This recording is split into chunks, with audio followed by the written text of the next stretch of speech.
முறுக்கு அவல் பொரி. அஞ்சரை பெட்டி நேயர்கள் அனைவருக்கும் வணக்கம். இன்றைக்கு நம்ம செய்யக்கூடிய ஆரோக்கியமான உணவு பகுதியில என்ன செய்ய போறோம் தெரியுமா உங்களுக்கு? பவர் போகா. பவர் போகானாக்க பெருசா அசந்து போயிடாதீங்க. சாதாரண மசாலா பூரி. பொறுமை இல்லாத குழந்தைகளுக்கும் பொறுமை இல்லாத கணவருக்கும் அர்ஜென்ட்டா நம்ம ஏதாவது பண்ணணும்னா வீட்டுல இருக்கக்கூடிய பொருட்களை வச்சு என்னெல்லாம் செய்ய முடியும்னு யோசிங்களேன். அதுல ஒரு வகை தான் பவர் போகா. பவர் போகானா மசாலா பொரி. அதுக்கு தேவையான பொருட்கள் என்னங்கிறத முதல்ல பார்த்துருவோம். தக்காளி பொடி பொடியாக நறுக்கி வைத்துக் கொள்ளவும், பச்சை மிளகாய், கொத்தமல்லி, வெங்காயம், எண்ணெய், கொண்டக்கடலை வேக வைக்கவும், பொரி, எலுமிச்சை சார், உப்பு. செய்யறது எப்படிங்கிறத பார்க்கலாமா? ஃபர்ஸ்ட் அடுப்பை பற்ற வச்சுக்கணும். அதுல இந்த மாதிரி ஒரு பேன் வைங்க. கொஞ்சமா எண்ணெயை விடுங்க. அதாவது ஒரு ஆள் அவங்களுக்கு தேவையான அளவுக்கு நம்ம பண்ணணும்னா எப்படி பண்றது அப்படிங்கறத இன்னைக்கு பார்க்கலாம். கொஞ்சமா வெங்காயத்தை போடுங்க.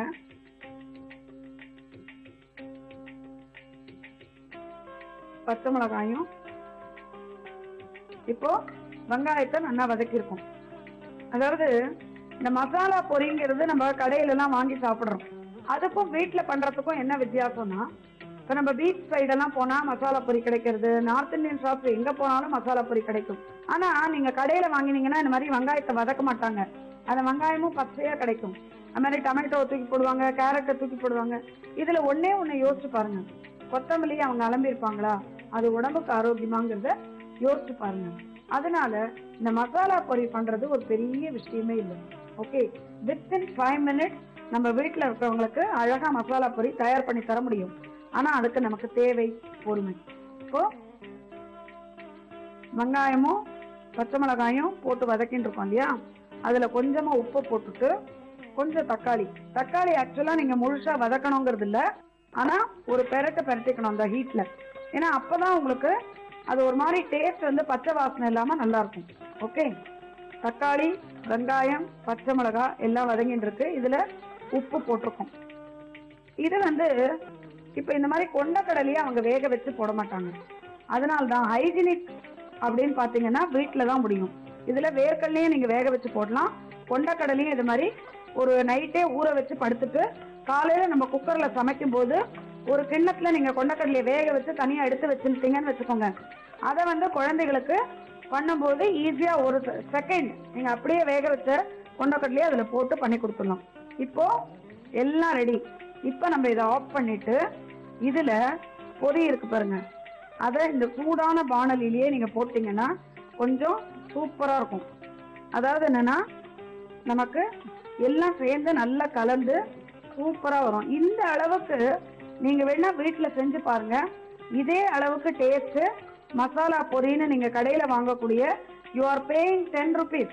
ஆனா அந்த 10 rupeesல உங்களுக்கு சஃபிஷியண்டா இருக்கோ இல்லையோ ஏதோ ஒரு திருப்தி கிடைக்கிற மாதிரி நம்ம ஃபீல் பண்றோம். பட் ஆனா அதுவே நீங்க வீட்டுல 10 ரூபாய்க்கு 5 பேர் சாப்பிடலாம்.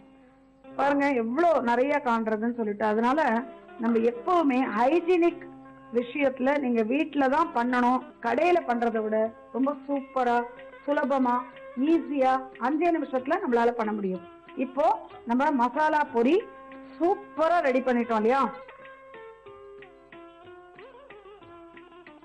இப்ப குழந்தைங்க பள்ளிக்கூடத்துலேன்னு வந்த உடனே, கணவர் அலுவலகத்துலேன்னு வந்த உடனே இமீடியட்டா நீங்க ஸ்நாக்ஸ்ங்கிறத கடையில போய் வாங்காம டக்குன்னு வீட்டுல இருக்கக்கூடிய பொரி, இந்த வெங்காயமும் தக்காளி, இந்த பச்சை மிளகாய் எல்லாம் நீங்க ஆல்ரெடி வீட்டுல ஃப்ரீ டைம்ல ஒரு பெரட்டை வதக்கி வச்சிடுங்க.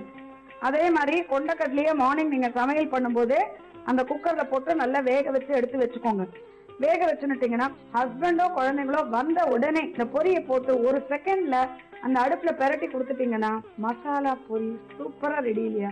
இது ஒரு கப்பு சாப்பிட்டாச்சுன்னா எப்படி பசிக்குங்க? 2 hours தாங்கும் இல்லையா? நல்ல ஆரோக்கியமான உணவு பகுதியை விடாம நீங்க கவனிச்சுட்டே வாங்க.